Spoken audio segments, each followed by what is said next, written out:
While the right keeps screeching on calling everything socialism, as nations with universal health care plus better work standards enjoy better health and work life than Americans, false, they happily cheer on an authoritarian president and defend the destruction of American democracy. She doesn't, however, seem to have a problem with spending top dollar when it relates to her own private health care. We have rules for thee and not for me here. We just dealt with this with Cuba, people flying first class and people in five-star hotels. And these people who are Marxists, who are socialists, none of them live that way. Stalin? No. Mao? No. Pol Pot? No. Bernie Sanders? No. Hassan Piker? No. Code Pink? No. AOC? No. But first, in case you need a refresher, here's our favorite Congress lady. There's nothing wrong with working retail, folding clothes for other people to buy. New York City. Oh my. Little different. No cuffs.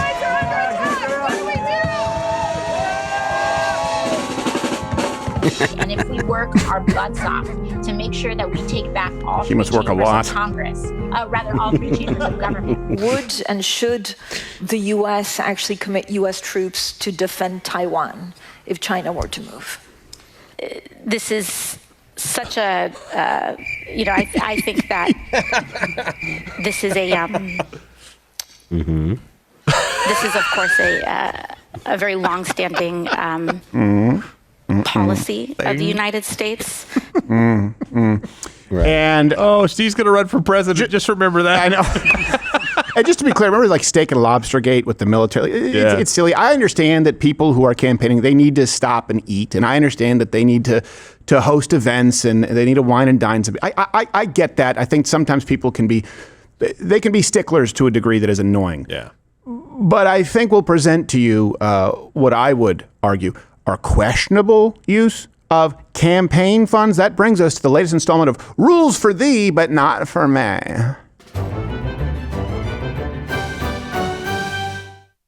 So, AOC, socialist. Now, I do appreciate that she's an open socialist. Right. She says democratic socialism, Bernie does too, but what's funny is they support all the regimes that are not democratic in any way, because the truth is they mean one-time democratic socialism, and then, well, you had your vote once. She constantly reminds us of this. She wrote on X, while the right keeps screeching on calling everything socialism, as nations with universal health care plus better work standards enjoy better health and work life than Americans, false, they happily cheer on an authoritarian president and defend the destruction of American democracy, says the member of a party that hasn't had a primary since 2012. She doesn't, however, seem to have a problem with spending top dollar when it relates to her own private health care. That brings us to campaign funds. Campaign funds, I know what you're thinking. They're primarily used for campaigning. Right. And that might include, stop over at the Waffle House and obviously the necessary security therein. Something like that while you're on the road, a bus. How about $18,725 for therapy from Dr. Brian Boyle? And it was marked as leadership training and consulting on her FEC report. He, by the way, is primarily known for using ketamine on the treatment of depression. Now, to be clear, this is not me questioning. As I understand it, there's some promise with it for treatment-resistant depression. Of course, you also know ketamine, to those who use drugs, it's apparently a lot of fun. So just ask Elon Musk. Yeah. $18,725 worth of therapy from a ketamine expert. And ketamine, for those of you who know, it can be used for anesthesia. It's a horse tranquilizer. We're not going to make a tasteless joke, to be clear. Stop it.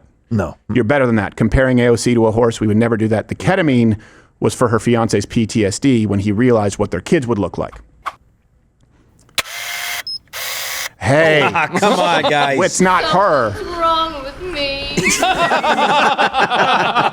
Tim Wall's looking on. I love it. Mr. Ed meets Slither. A little bit. But did Dr. Boyle vote for her, though? I have no idea. Well, if he did, money well spent. Yep, there you go. There you go. And by the way, this is not the first time for AOC, the socialist, right? Look, the people struggle. I mean, she has a very nice car. She lives in a very nice, expensive apartment. She goes to Whole Foods, expensive grocery stores. We've covered that. She also spent $2,000 on a campaign event. What is this? Hair and makeup services. Campaign event hair and makeup services. $2,000. Now, here's the thing. I get it. People, hey, if you have money and you want to, I know that women's hair can be expensive. But for a socialist, like this is one of those things that people might consider non-essential. There are a lot of women who don't even wear makeup. $2,000. She was forced to pay $3,000 back after she improperly accepted gifts for the Met Gala. Wasn't it a dress, the Eat the Rich dress? That Yes. white with, yeah. That's so funny. On that Looked same like a night. Chick-fil-A bag. Yeah. And like, look, it's easy to point out hypocrisy. Sure, everyone's a hypocrite. It's that she doesn't believe it. Right. We haven't been able to look, but I guarantee you, if you look through her charitable contributions, they are significantly lower than conservative, Republican, Trump voting, Christian middle class conservatives. I guarantee you, statistically, that's a very, very safe bet. I bet you it's well below a 10% donation, a basic tithe for many church-going Americans. Well, it's not her responsibility. It's the government's. The government's responsibility. Why would you do that? Yeah. Are there no prisons? Are there no poorhouses? Right?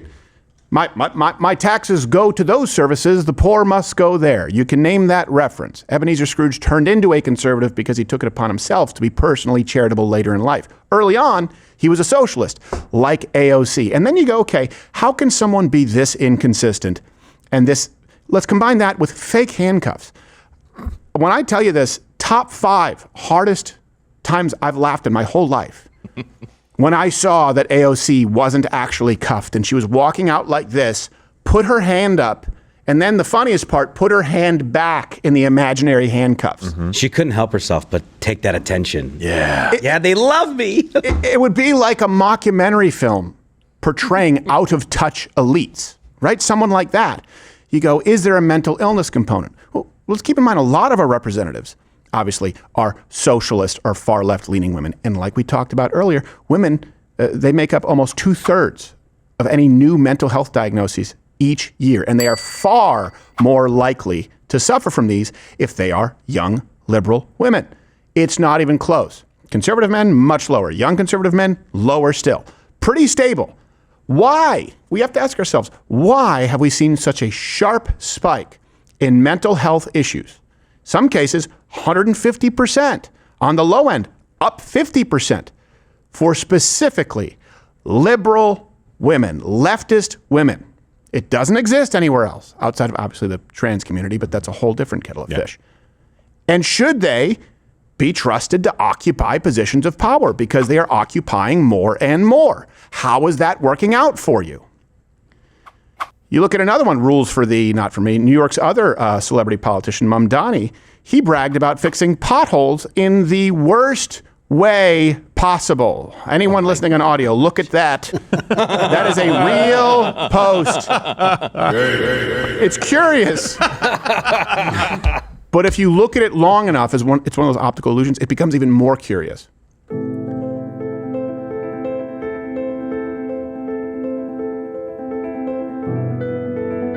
Any hole will do. Oh, well. Oh, man. They keep copying you. That'd be like a hologram in a Cracker Jack box. Yeah, or like a Pokemon card. Yeah, it'd be fun. A Gerald Zard. Paintings you just stare at and... And by the way, in case you want all references available, links in the description, we do that every day. We stream live at 11 a.m. Eastern for those of you who I thought you are would watching make fun the of me. No, I'm just saying the official DNC page confirmed that it's real. That holes filled from Mamdani is real. So my question to you is, if you live in New York State, let me ask you, who's worse? Mamdani, AOC? Who do you think is the worst politician in New York City? It's almost like a competition to out crazy each other. And there's no other way to get to this. Now, a word from Comrade AOC. Now, a reading from the Democratic Socialist Manifesto with Comrade Cortez.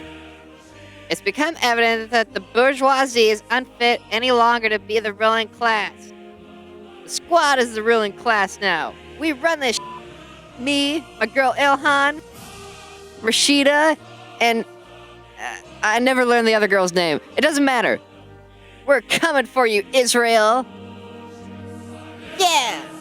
Join Mug Club, because soon videos like this will be all that's left on YouTube. There's no segue to that. Hey, if you're still watching this, you may be one of the 6 million or so subscribers on YouTube who is, for one reason or another, I don't understand it, still here. So back in the day, I would say click one of these videos and subscribe, but really just head on over to my channel on Rumble. Follow me there. I'm live 5 days a week, 11 a.m. Eastern, and I actually say the things that I mean to say. On YouTube, it's everyone here is kind of neutered, really, and there's just a general lack of testicular energy, but I mean that in the heterosexual way. Mostly.